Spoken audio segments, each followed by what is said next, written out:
Welcome to Inspired Coach Podcast. I'm your host, Julie Parker, founder of the Beautiful You Coaching Academy. Inspired Coach is an incredible resource to ignite your dream to become a qualified life coach. I'm here to support you to understand the true impact of heart-centered coaching and sacred space holding, the joys of being in service to people as a coach, and how to develop your coaching skills with some of the world's most incredible coaches and entrepreneurs. The path to having your dream business supporting others is truly possible. Learn more about how to become a coach at beautifulyoucoachingacademy.com. Hello everyone, and welcome to the very first inspirational interview for the Inspired Coach podcast. I am your host, Julie Parker, and wow, am I excited for this first interview ahead. This really feels like the first proper episode of the podcast. The first one, just like that little intro thing. This is the one that feels like it's now in a space of being the real deal. And speaking of the real deal, wow, do we have the real deal for you today as far as a coach and her impact on the coaching industry is concerned. And you are going to hear me say in this interview ahead with our very first special inspirational entrepreneur, coach and guest, Sas Petherick, how when I was thinking about the very most perfect person that I could possibly think of to kick us off for Inspired Coach, she was the one that came to mind. And I'm just so glad that she said yes. And so in this episode ahead, Sas and I are talking about working with your self-doubt as a coach. And this happens to be, at the moment, Sas's great passion and area of work in the coaching realm and in her business. So let me tell you a little bit more about Sas. Sas is a coach. She is a supervisor who is absolutely obsessed with helping people heal their self-doubt. After completing her master's dissertation on the experience of self-doubt, Sas spent over a decade working with hundreds of clients to develop an evidence-based, trauma-informed, ICF-accredited coaching methodology. She is the founder of Self-Belief School, where she helps humans to heal the root causes of self-doubt and to cultivate tangible and sustainable self-belief, self-acceptance, self-worth, and self-trust. And it's in that academy that Sas teaches coaches, therapists, and mentors how to effectively support clients who are impacted by self-doubt. And I know more than one Beautiful You coach that has experienced these teachings with Sas and how absolutely brilliant that academy and school is. Sas is also the host of Courage and Spice, which is a podcast for humans with self-doubt. And you can find Sas at selfbelief.school online. So in this conversation ahead, Sas and I talk about how to work with your self-doubt as a coach. And even if you are having doubts about whether you can be a coach, what self-doubt actually is, the role of curiosity and compassion in working with our self-doubt, and so much more. Sas and I have been long-term friends, so you're going to hear us have a little bit of a laugh and a nice connection with each other.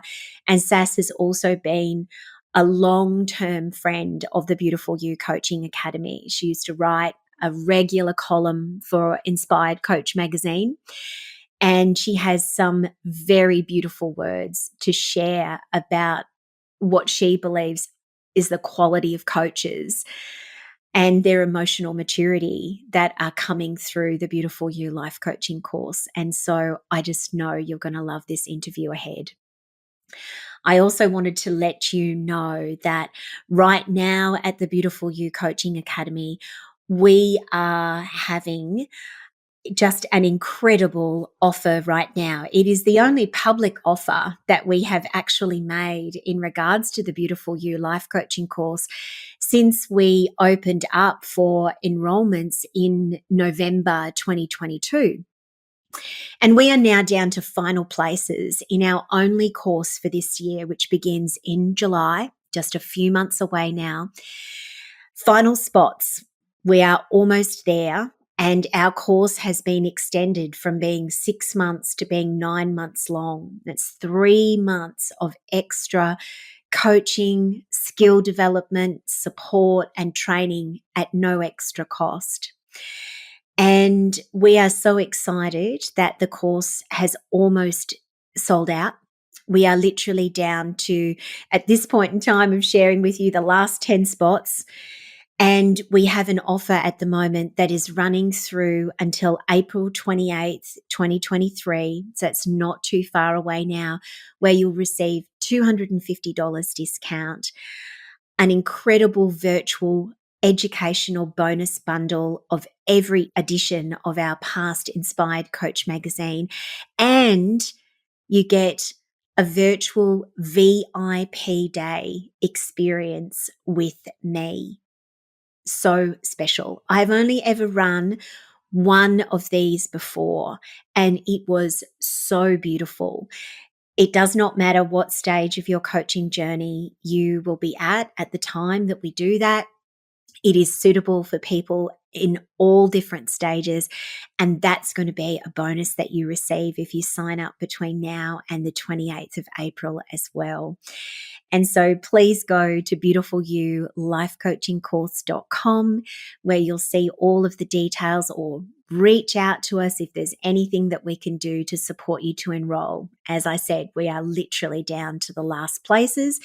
And so we are not going to be having another course again until February 2024. That's an age away. And so if you're really thinking about becoming a coach this year, now is the perfect time to join us. Everyone, I hope that you love this first inspirational interview ahead with Sas Petherick.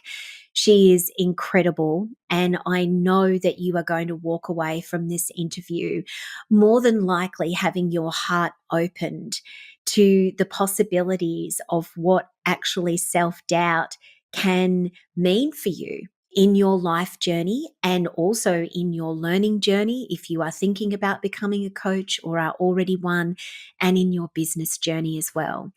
And as ever, something that we try to do here at Beautiful You, and with almost every person I have any kind of sharing interaction with, there is a parallel process that is absolutely going on here, whereby when you look at your own self-doubt and what that may mean for you, it also means that you get to become a richer, deeper space holder for your clients and help them to work with their self-doubt as well.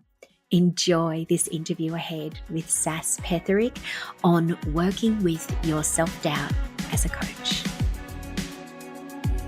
Sas Petherick, what an absolute honor it is to have you as the very first inspirational interview on the Inspired Coach podcast. Thank you for being with us. I didn't realize I was the first one. My goodness. Oh, that's amazing. What an honor. I'm so happy to hang out with you anytime, Jill. So this is just a total treat. You are absolutely the first, the first guest on a podcast. It's really, really important. And when I was giving in-depth thought to who I wanted this to be, you were the very, very first person that came into my field. And I have such a deep level of respect for you as a coach, as an ethical business owner, as a researcher, as somebody that is just doing such extraordinary work. And in particular, your great passion that I know has been the case for a number of years now, and could be for many years into the future, who knows, we do morph and change at times. But right now, your great love in this area of personal and human development is around the area of self-belief and self-doubt and the intersection of those things. And I'd Yeah. love to just start out by asking you, how has this become such a passion for you? Because it's not like I'm sure you grew up saying, I want to be a self-doubt coach or a self-doubt trainer and researcher. Something has obviously happened for you along the way that this has become so important to you. Yeah. It is a true passion. Like, I really get what that means. Like, I'm endlessly fascinated by self-doubt, by how it works. I think it's incredibly sophisticated, and just the impact that it has on our world. But also, I think what I've really loved diving into over the last few years is just how healing and liberating it is to be curious about our own experience of self-doubt.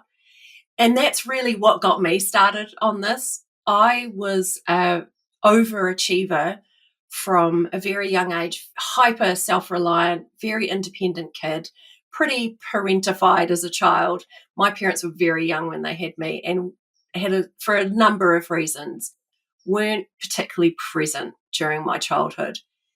And I learned to cope. I learned to create safety by working really hard and doing really well at stuff like school and then university and then work. And it wasn't until I was in my master's research and into coaching, and I had to choose a dissertation topic. And I was pretty stuck, to be honest, because there's just endless choices. And my professor said to me, "What has coaching taught you the most?" And I sort of sat with that for a few days. And the thing that it has taught me is how to get comfortable with uncertainty. And as I followed that in, it was like, oh, because when I felt uncertain in the past, I've always overworked. What's that about? And I started to put these pieces together that actually I had a giant case of what we would probably call in the mainstream imposter syndrome. And I was constantly trying to prove myself. And as I looked at the research around imposter syndrome and then expanded that out to look at self-doubt generally, I started to see that actually my story was hugely informed by self-doubt. And by making these connections and understanding that there was a really good reason why I was doing these things that weren't particularly healthy and weren't really getting me what I thought I wanted. But there was a good reason for those behaviors. There was a really good reason why I believed the things I did about myself and other people in the world. And those things were not fixed. They were not a blood type. And I had some choices around how I might want to approach, my own self-doubt. And as I started pulling together my dissertation, I was like, oh, this is a whole way of being in the world, actually, I think, maybe. And then by exploring the findings of my research with hundreds of clients and then now teaching that methodology to coaches, I've just found that there are so many layers to self-doubt that it really is a doorway into a more complex, juicy, more interesting relationship with ourselves. And you start to see that actually a lot of the stories we tell ourselves about who we are often just habits that we've got into. Oh, I'm a procrastinator. It's like, well, you are a person who procrastinates, but maybe you could also do other things. And when we start to kind of get underneath the self-doubt, you start to see, actually, I've got no idea who I freaking am, right? All of these behaviors and beliefs have been kind of covering up my true personality, which has really been just under the surface being really safe, and she can come out at any time. Sas, thank you for kicking us off by going into, your own personal journey there and such detail. And I want to pick up on a particular word that you used in this interview so far because I believe that it plays an enormous role in our own relationship with ourselves and in particular how self-doubt may show up for us. And that's curious Yeah. because there are a lot of people, I believe, that somehow or another think, and I understand this from a societal messaging perspective, that having self-doubt and being doubting of ourselves and not always believing in ourselves is somehow a deficit. Mm. And it's a problem that has to be fixed. We're a problem if we think or feel these things about ourselves. But that's not the case, is it? And if it's not the case, which I think you're about to tell us it's not, and Yeah. I'm fairly sure of that, I know you well enough to know that, what role does curiosity play in helping us understand that we're not this problem to be fixed and that we can become curious and how that might be able to help us on this path? I love that you're saying that. And yes, I totally believe it's not a deficit. I think it's just a very human experience. Yes. Like let's just go, oh, there's no problem to be fixed. Like what if we approach self-doubt, especially as practitioners, right? Because we bring our own stuff into our sessions with clients. And so if we believe self-doubt is a problem to be fixed, then we're taking that into our work with clients. And I think that it's actually just about being human. To me, self-doubt is a completely normal human experience. It's tied to our survival mechanisms. For me, I never refer to self-doubt as self-sabotage. I just don't use that language at all because I don't think it's true. I think self-doubt is a protector. So it tries to hold us back from psychological risks by saying, look, don't do that. You might hurt yourself. And it can show up in a massive variety of ways. That's what I mean by it being so sophisticated. It shows up as limiting beliefs and procrastination and perfectionism and comparing ourselves and being overwhelmed, overgiving, waiting until we know more. All of these, very understandable, I'm sure, familiar things. Completely. I'm like, all of me. And all these behaviors tell me is that you're doing a great job of keeping yourself safe from whatever you think the risk is, from whatever you think you need to hold yourself back from. So if we're just doing this really human thing of avoiding risk to stay safe, I don't think that's a problem. But I think what can happen is at some point it becomes unsatisfying to stay there. At some point you go, you know what, there's a part of me that really wants to get out there and be visible on Instagram and experiment and try new things and share my shit and just be awesome as a coach out there sharing my story. And then there's another part of me that's like, whoa, everyone's going to judge. You're going to make a dick of yourself. You're going to be like those coaches, all of that stuff, right? So we have these risks of judgment and conflict, disappointment. Like running a business, doing this kind of relational work, I think is a full house of risk. so, when your heart is in it, of course you have self-doubt, right? There are risks there. And so I think, the way I approach self-doubt and in cultivating self-belief and feeling resourced is that you start to tell yourself much more helpful stories about your own ability to be with the risk. Wow. Okay. I love that. And so we're going to dive into those stories a bit more.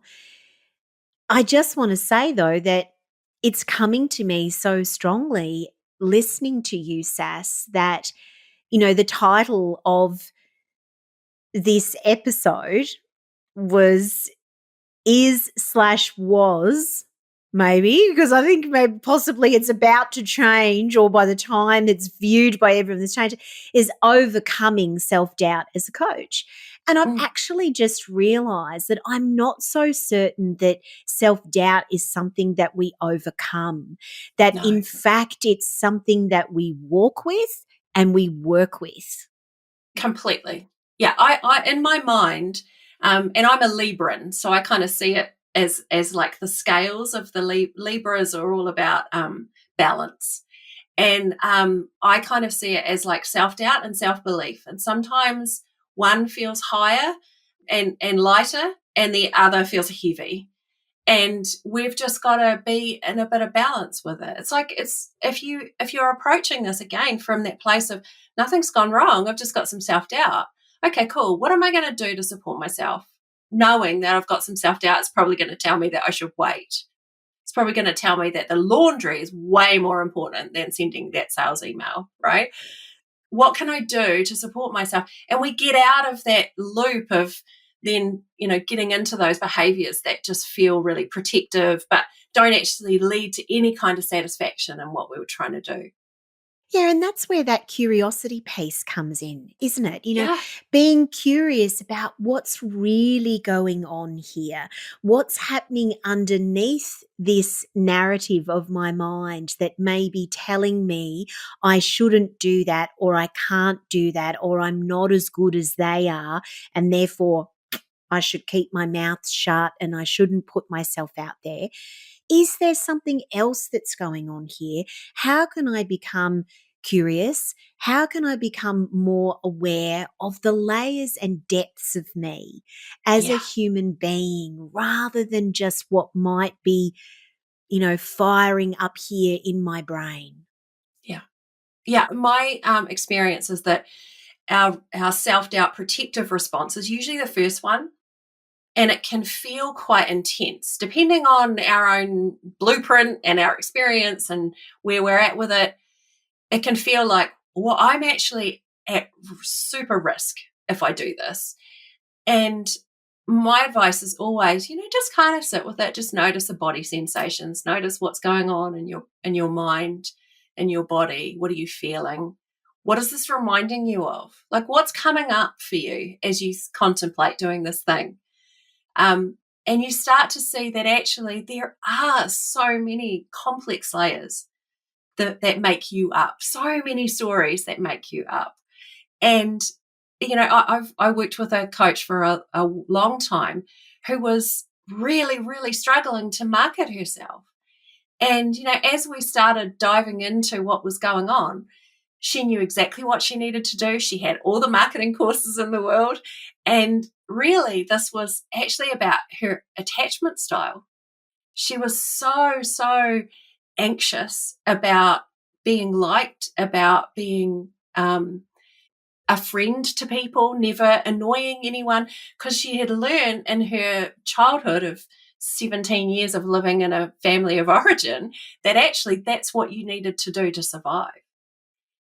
And so, for me, it's like, oh, how fascinating that in learning how to market your business, you also get to heal that younger you who thought that she had to be a good girl the whole time, right? Like there's just so many fun doorways that this can lead you through.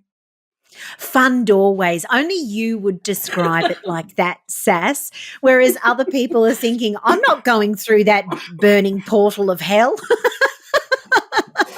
To explore, that sort of stuff with myself. But Yeah. it is always, I think, when it's the right time, it's the right time for someone. And that doesn't necessarily mean that it feels comfortable, but when Yeah. it's the right time for someone to begin to explore those things. I know for me, with my own self-doubt and self-belief journey, that one of the biggest things that I've had to explore is my own attachment style as well, specifically in relation to people pleasing and believing that if I'm just kind enough and give enough and supportive enough and, just be the very, very best of the best of the best, that everyone will love me, be okay with me, will never leave me. Yeah. Let's not have any conflict. Let's make everything okay. And this stems from a childhood with a very absent father who left at a young age and then left a gap and a hole in my life of constantly wondering, well, why wasn't I good enough for him to stay? And it took me a while to unpack that, but doing so completely changed the trajectory of my life.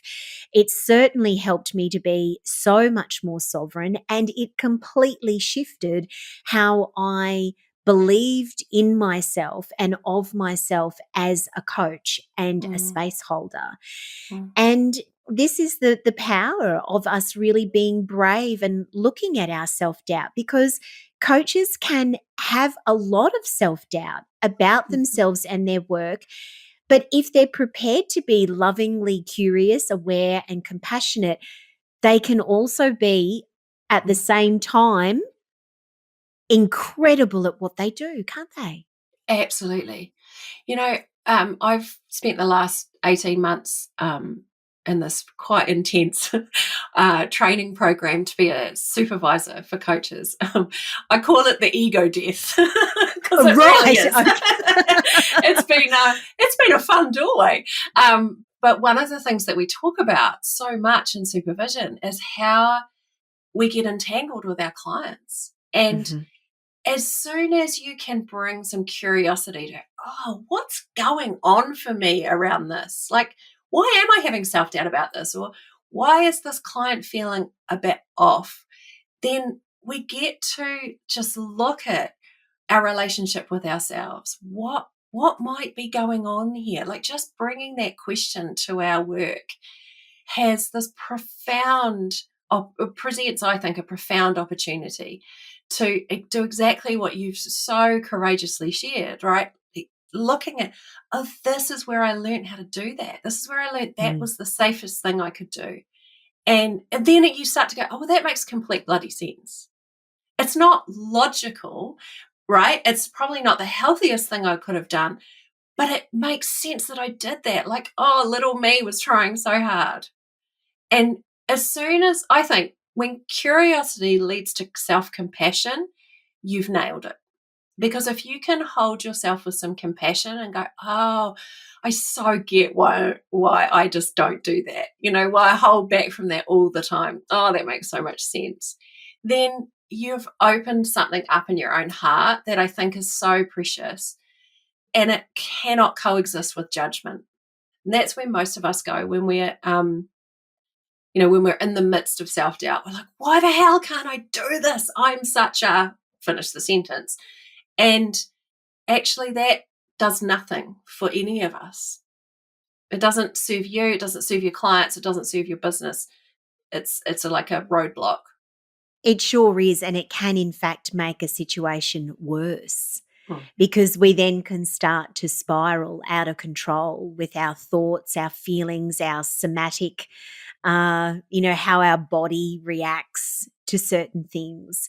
Yeah, anytime we step further away from compassion, I've come to learn in life and business, we're treading a fiery, dangerous path, because just compassion, it's just such a balm. It's such a soother. It's such an mm, elixir of love and, forwardness for us in a really positive, incredible way.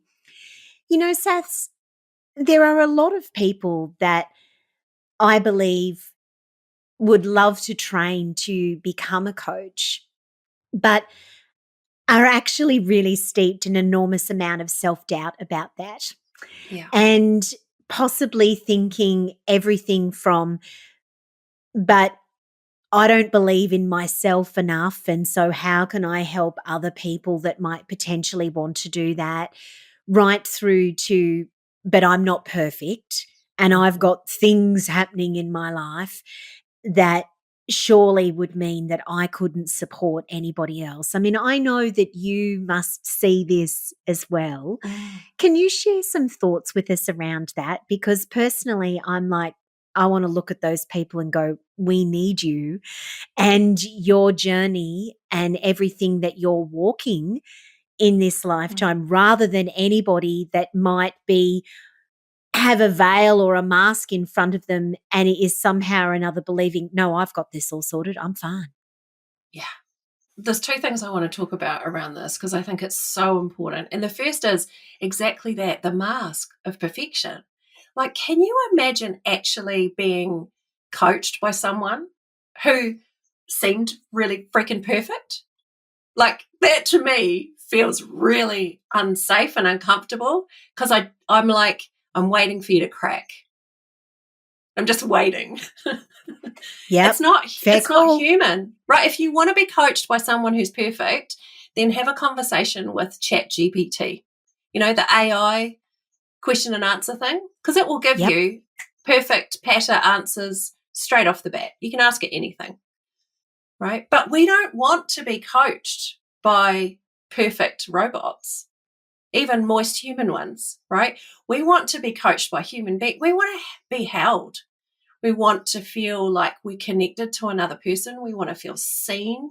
We want to feel heard. And there is no tradition that is about helping that requires the practitioner to be perfect, to have all of their shit together, to have the life that is all on track. Like, that is just a total myth. I suspect it's a myth of our capitalist patriarchy that tells us that we've got to be a certain way, otherwise it doesn't count. And it sets us up in these hierarchies of who's better and where do we fit on that hierarchy. So I would just say to anyone who feels that, but I'm not perfect, or my life isn't together. It's like, that's totally fine. I spent my first couple of years of coaching in sobriety. Like, the first couple of years of my sobriety was when I was training, and I was a shit show. And I still managed to compartmentalize my own shit show to show up to my clients because I deeply cared about the work that I was doing, and I did good enough coaching because I was learning. Yeah, I did good enough coaching. Yeah.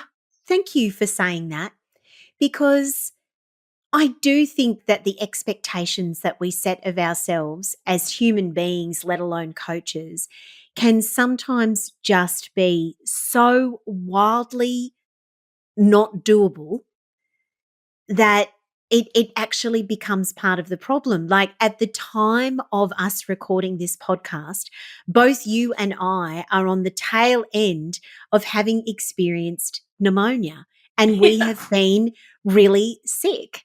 And Yeah. it's involved cancellations and rescheduling and all sorts of things.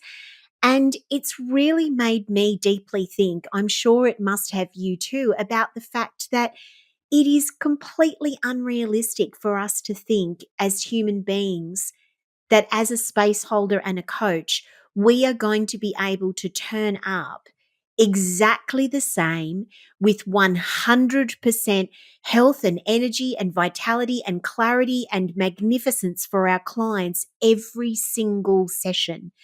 Yeah. That is not humanly possible. And we've got to start to lean into whatever is our best at the time. I've been feeling well for a long time, like probably about a month leading up to being quite sick. And I've been saying because I hold a couple of different groups, and I've been saying to people as I've shown up, okay, so I'm breathing okay today, and I'm just going to manage that. And I hope you're okay. And we do a check-in at the start to kind of see, where is everybody? What's here? As well as your magnificence and your light and all the beautiful things you bring, what else is here?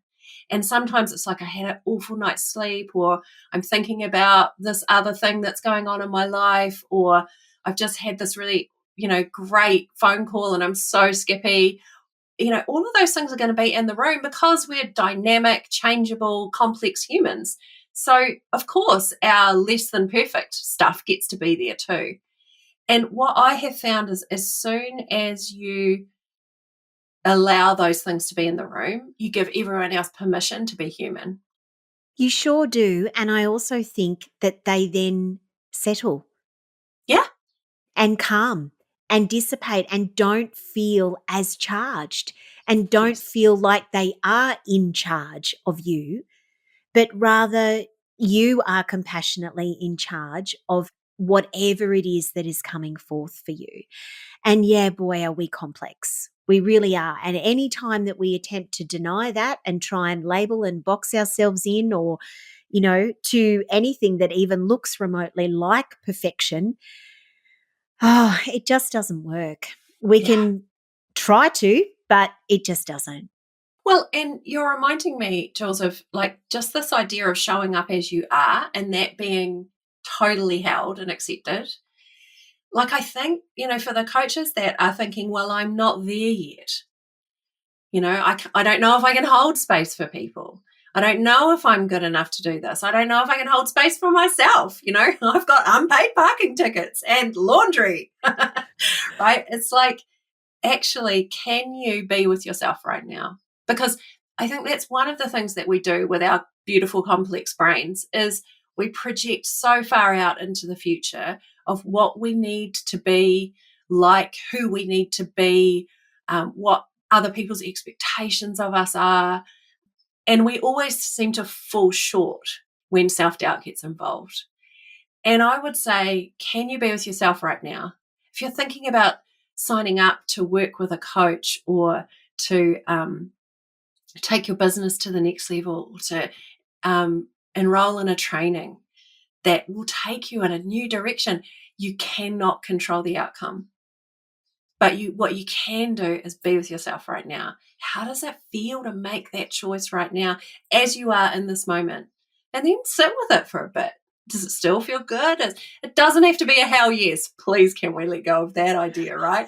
That binary thing of if it's not a hell yes, it has to be a no. You're so much more complex than that. Sometimes it might be a, you know what, I really don't know where this is going to take me, but it feels like there's something here for me. I'm going to play. I'm going to experiment. I'm going to see where I go. I would say to anyone who is thinking about training to be a coach, these are not necessarily skills that you will take into a business and become a 6-figure coach and blah, right? These are life skills. These are skills that teach you all the things that you never learned in school, that because you're fascinated by other humans, you've always wanted to know. I don't know about you. I did an undergraduate psychology degree going, tell me how people work. And I didn't learn a damn thing about how people work. Right? All I learned was all these stupid theories that have varying levels of application. And I learned statistics. I had to do that 3 times. But the process of going through coach training, it is totally going to shift your relationship with yourself. Certainly did for me, and every coach I know that is in this for the long haul. But it's also going to open you up to another part of you that you may not know yet. She might just feel a bit like you, but a bit like a stranger. Like there's that kind of weird paradox. I always sort of thought there is another me that isn't in this horrific corporate management consultant job, right? There is another me out there. I know this. Maybe she's in a parallel universe. No, it turned out she was just future me. Oh. But I needed to go through this process of figuring out who I was and then how that could translate into some tools and some approaches and some concepts to help other people figure out who they are. I love that so much, Sas. So there was something that just really hit my heart there for a moment when you said it turns out that she was, future me. And look at future you now, not only having walked courageously with your own balance of self-doubt and self-belief, but now through the Self-Belief Coaching Academy that you have, training and working with coaches that want to help their clients, expand their own versions of their self and self-belief as well. And one of the things that I can see and love about your program so much, which, has such a similarity in many ways with training with Beautiful You, is that it's very, very obvious that you are all about, yeah, but what's this about for you too? Like, let's not just bypass you and what you as the coach and the space holder need to do from a skill development perspective, and okay, here's the steps and theories and, all of that sort of stuff. But what is it that you need to learn here about your own self-belief and your own self-doubt and your journey with that, and how to become a space holder for you just as importantly as you do for anybody else. And Yeah. people I know just rave about Self Belief Coaching Academy. And I know that it's just become such a passion for you. Thank you so much. That's so kind. And it means a lot hearing that from you, Jules. And, you and I have talked in the past about, how to do that work of the parallel process, how to, and, in creating, these courses. I don't know about you, but for me, I was like, look, you're going to get original tools. Yep. There's about 25 of them, I think. Yep. Super.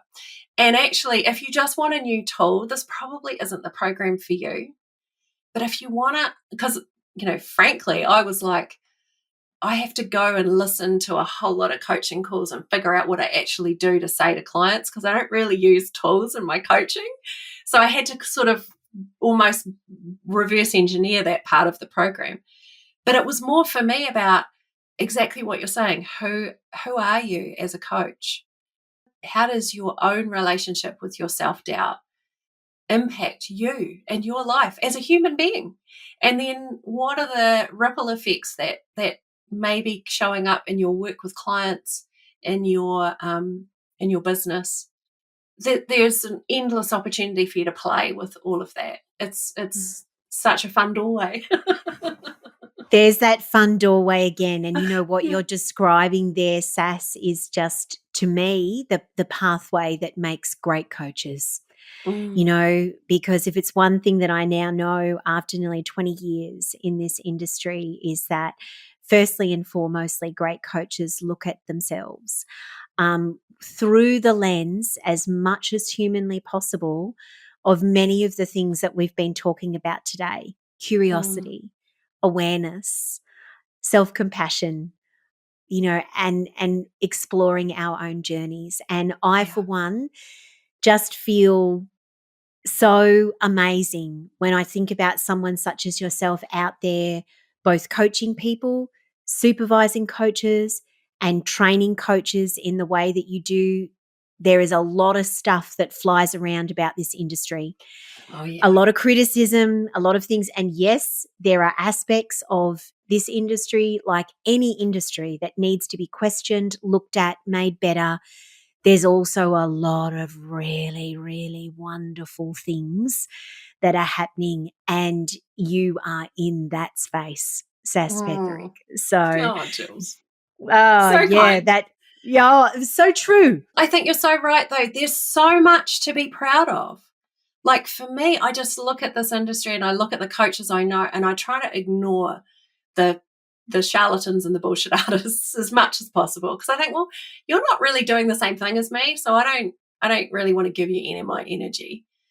But I look at the coaches I know who are so thoughtful and so dedicated, and I've been so impressed. Like, the coaches that come through Biker and then they work with me in some way, and I'm like, whoa, you guys are like so much more equipped than I was when I left my fundamental training, my first training. Like, the Biker coaches are coming out of your training with an emotional maturity that I think is super important, right? And a responsibility to this work and to their clients that I think it's not common. So, I also want you to hear that, like, the work that you do in Biker is, I think it's changing the way that people come into this industry. And that is so, so important. So you got so much to be proud of. All those amazing coaches. Do you sometimes go, holy crap, this is my life? Because I know I do. All the time. The time, my friend, all the time. There isn't, honestly, a week go by where there would not be at least one moment, if not many of them. I mean, honestly, I'm having one right now, just the privilege of having this conversation with you and knowing that very soon it's going to be in the listening ears of what I believe will be tens of thousands of people. people who want to become a coach, people who are already a coach around the world, and how it may positively shift and change something for them, even from the perspective of, oh, wow, there's nothing wrong with me. No. I'm a human being with self-doubt. I mean, how's that for a moment? Can you imagine just walking through the world with that as your belief? There is nothing wrong with me. I'm a human Yeah. being and sometimes I have some self-doubt. Like, I think we can get into that cycle of what's the next thing to fix? I know I've been there. And I'm kind of over that now. I'm like, I'm a pretty whole person. I'm gonna do some tweaks, maybe. But I'm pretty good. And I think Yeah. that has come from years of, it's just self-doubt. It's okay. Mm. I'll be all right. Yeah. And learning to walk with and work with that. Yeah. Amazing. Sas, thank you so very, very much for I knew you'd bring it. I knew it. I knew it. I knew that this would just be the most wonderful and perfect beginning to Inspired Coach, Mm. beaming out, around the world over the airwaves. Thank you so much for devoting your time. Thank you for being a divine friend. Thank you for being an inspirational peer. Oh, thank you for that. Thank you for just everything that you bring to this industry to make it better and richer and deeper and more ethical and so many other things. It is just such an honor to be in this space with you, and I thank you so much for being with us today. Jules, thank you. What a treat. Thanks, listeners. Thanks for listening. Everyone, thank you so very much for being with us for this very first episode of Inspired Coach. I hope that you have absolutely loved it. If you have, please leave us a review, connect with Sas at a deeper level through the Self-Belief Coaching Academy. We will, of course, be sure to be sharing this out via social media, on our website, how you can connect with her at a deeper level.